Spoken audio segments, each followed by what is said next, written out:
Hey, I'm Linus. You saw the title. Let's get into it. In this video, we're going to talk about how you can find your next documentary story. And to do that, I'm going to talk about my approach in my newest project, Street Artist. So far, most of my documentary work has been on the shorter side, usually between 7 and 10 minutes. But for this project, I really just wanted to find a story that I could add to my portfolio. Okay, so let's talk about my usual approach. For me, my documentary projects start with my personal interest in a topic.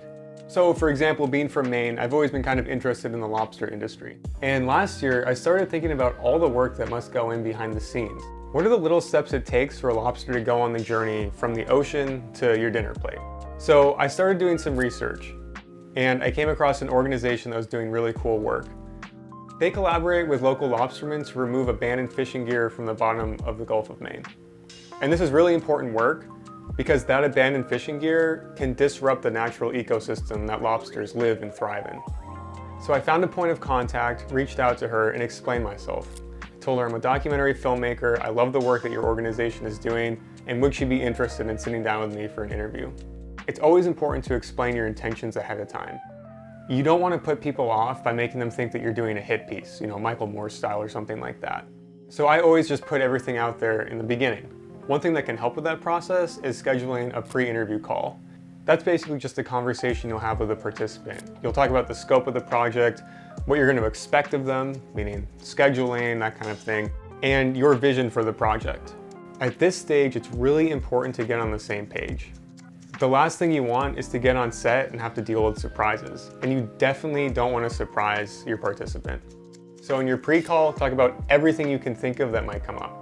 Think about it also as an opportunity to learn more about their perspective. The pre-call can help you start to think through some of the questions you might ask them in their sit-down interview. From there, you're ready to shoot. I usually will break things up into about 2 days. I'll have one day where I sort of follow the person around and film them doing their thing.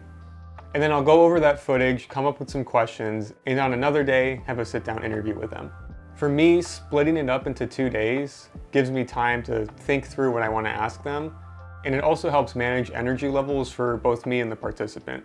My goal is to make people look their best, so I don't want to sit someone down in front of a bunch of bright lights after I've already had a camera in their face all day. So split it up into 2 days and take the time to really prepare your questions. So this sort of traditional approach has worked for me in the past.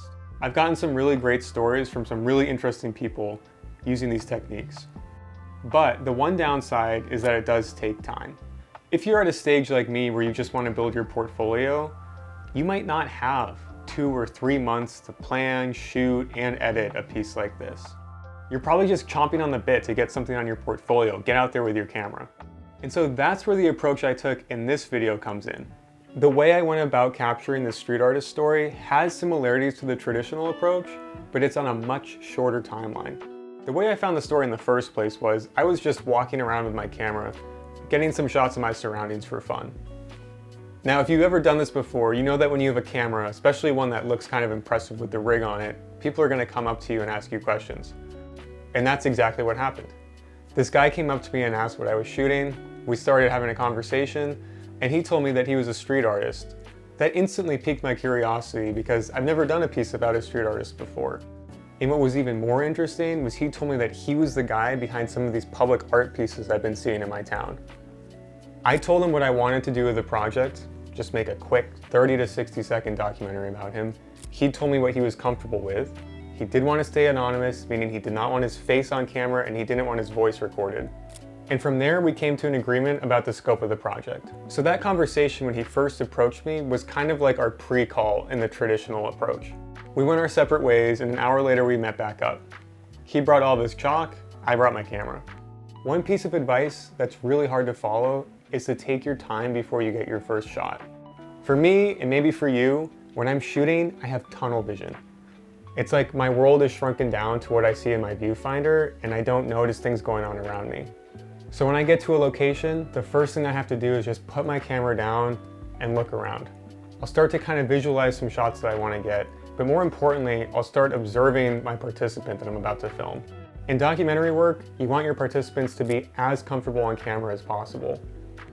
And by showing that you're there for them, and not just to extract their story with your camera, you can start to build a rapport that's going to get them to open up to you on screen. After about 20 minutes of watching, I finally got up and started getting shots.